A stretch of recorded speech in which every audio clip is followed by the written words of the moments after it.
Espace TV. Espace TV, le journal de 13h. Fatoumata Diané. Les détenteurs des 3 kilos de chanvre indien arrêtés au mois de juillet dernier ont été déférés en décembre dernier à la maison centrale par la brigade d'intervention du kilomètre 36 sur instruction du procureur de la République. Les détails dans ce journal. La France a lancé les commémorations des attentats qui ont meurtri Paris en 2015 et explosé la vulnérabilité du pays et la menace terroriste. Mesdames et messieurs, bonjour. Le gouvernement de Mamadi Ula a été mis en place hier dans un décret rendu public sur les antennes des médias d'État. Le président a nommé les 31 ministres et les 2 secrétaires généraux. Plusieurs cadres de l'ancienne équipe ont quitté le navire et de nouveaux ont fait leur entrée. Quelques enseignements dans ce reportage de Jacques Lewaleno. 34 ministres, 7 dames. Les dames aux postes importants plus qu'elles ne l'ont été dans le précédent gouvernement. Aux affaires étrangères, aux travaux publics, à l'économie et aux finances, au plan et à la coopération, des dames au CV riche et aux compétences avérées selon la cellule de communication du gouvernement. Jacqueline Sultan et Sanaba Kaba restent respectivement à l'agriculture et à l'action sociale. Le taux de représentativité des femmes dans la gestion des affaires passe d'environ 12% à un peu plus de 20%. 4 ministres ont changé de poste, dont l'ancien délégué à la défense Abdoul Kabele Kamara, nouveau ministre de la Sécurité et de la Protection civile, et Oye Guilabougi, promu au transport. Gassama Diaby reste pour s'occuper de l'unité nationale et de la citoyenneté. 16 quittent le navire. Ce sont entre autres François Luceni Fall, qui a successivement occupé les fonctions de ministre secrétaire général de la présidence de chef de la diplomatie guinéenne. Ses relations avec le chef de l'État s'étaient détériorées ces derniers mois, un peu avant l'évocation du dossier des faux passeports. Ensuite, Mohamed Diarry, à qui il avait été interdit d'exercer le rôle d'ordonnateur principal après la réélection d'Alpha Condé.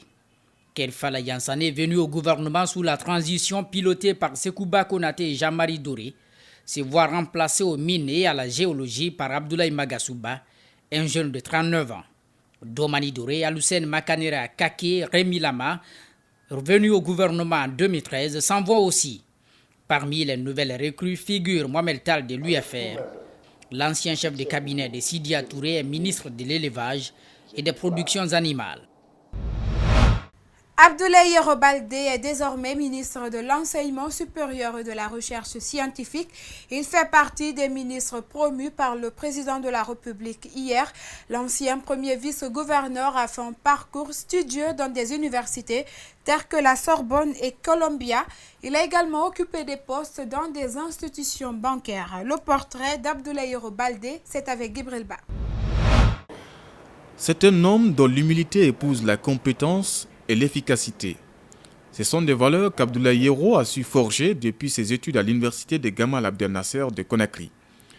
Il est titulaire d'un DS en gestion de la construction et aménagement urbain commun à la Sorbonne. Toujours passionné du savoir, Yero s'envolera dans le pays de l'oncle Sam. Là, il obtient également un master business et administration à l'université de Columbia, université fréquentée par Barack Obama.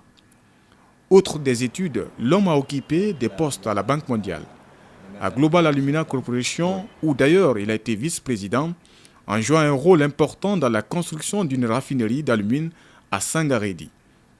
Au fil du temps, il a rejoint la Banque centrale de la République de Guinée comme premier vice-gouverneur avant d'être aujourd'hui ministre de l'Enseignement supérieur et de la Recherche scientifique. Tout un défi pour lui. Cette nomination est aussi l'épilogue d'un parcours remarquable au sein du RPG Arc-en-Ciel. Abdoulaye Yero Baldé a été membre du Bureau national des jeunes, puis président du parti en France. Il est longtemps resté actif dans les forces vives et a notamment participé à la grande manifestation du 28 septembre 2009. Abdoulaye Yero Baldé, ministre de l'Enseignement supérieur et de la Recherche scientifique, un challenge qu'il estime assumé. Un conflit domanial au quartier Tombolia Plateau, secteur Kokoma. Les populations réclament un domaine de plus de 2000 m² pour la construction d'une école pour la jeunesse. Elle aurait reçu l'ordre du chef de quartier pour l'exploitation de ce terrain. Ce dernier n'y avoir octroyé un domaine, il aurait plutôt été trompé. Antoine Kourouma a suivi ce dossier. C'est un domaine vaste de 2634 m² situé au quartier Tombolia Plateau, secteur Kokoma, dans la commune de Matoto. Ce bas-fond est au centre d'un conflit qui oppose les populations de ce secteur aux sieurs Fasseli Mara et Abakar Kamara. Sur la base d'un certain nombre de documents octroyés par le chef de quartier, ces citoyens disent avoir bénéficié de ce domaine pour la construction d'une école au bénéfice de la jeunesse. Lors de lotissement, on avait prévu des infrastructures de base. Ces infrastructures de base ont été vendues par les anciens responsables locaux. Nous n'avons pas d'école, nous n'avons pas de centre de santé, nous n'avons pas de police. Donc voilà pourquoi nous avons un domaine ici, un domaine de l'État. Alors l'ensemble des 10 secteurs se sont réunis, les militants, ils ont désigné une commission pour faire une démarche pour que l'État nous construise une école. Ce dimanche, ils étaient nombreux à se rendre sur le terrain afin de le déblayer pour marquer ainsi leur volonté à exploiter les lieux. Nous voulons réellement que le domaine de l'État revienne à l'État. Que le domaine de l'État ne soit pas affecté à des individus pour des intérêts particuliers. Le chef de quartier de Tombolia Plateau, au mois de juillet 2015, a signé des documents portant sur l'arrêt de tous travaux, une attestation de cession à la population de Tombolia Plateau pour la construction d'une école.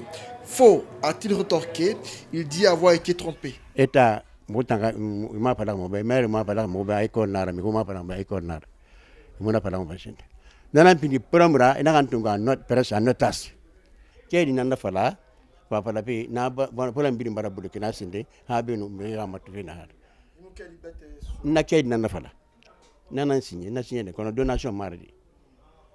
c'est pas une donation. Je ne sais même pas, parce qu'on m'a trompé.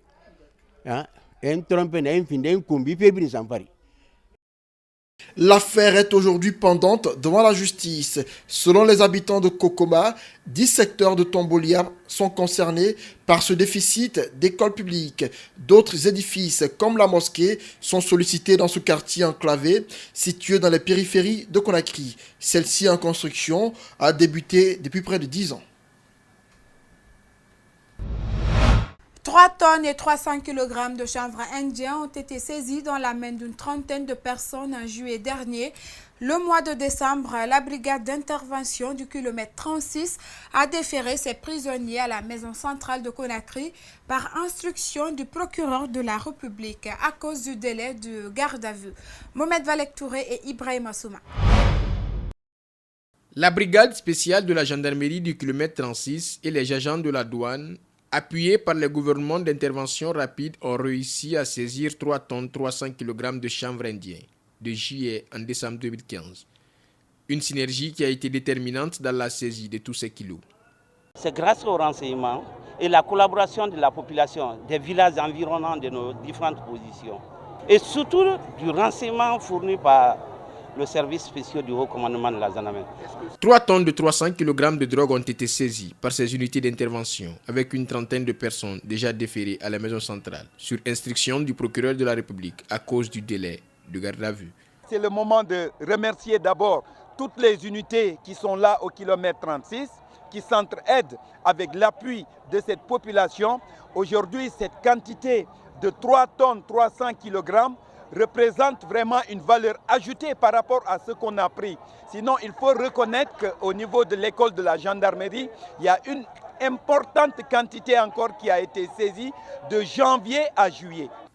Le haut commandement rassure son efficacité à la population et met en garde les malfrats que la Guinée ne sera jamais une plaque tournante de la drogue. Aux narcotrafiquants avec lesquels on a saisi cette drogue, je pense que le moment était arrivé, du moment qu'on a déjà informé le procureur de la République, de les mettre au niveau de la justice, parce qu'on ne pouvait pas les garder de juillet à décembre, parce que la drogue est là. Donc il fallait respecter le délai de garde à vue, raison pour laquelle on les a déférés au niveau de la maison centrale. Depuis un certain temps, le gouvernement guinéen s'est engagé dans une remarquable lutte contre le trafic de drogue. Et jusqu'à présent, l'affaire de drogue n'est pas arrêtée en Guinée.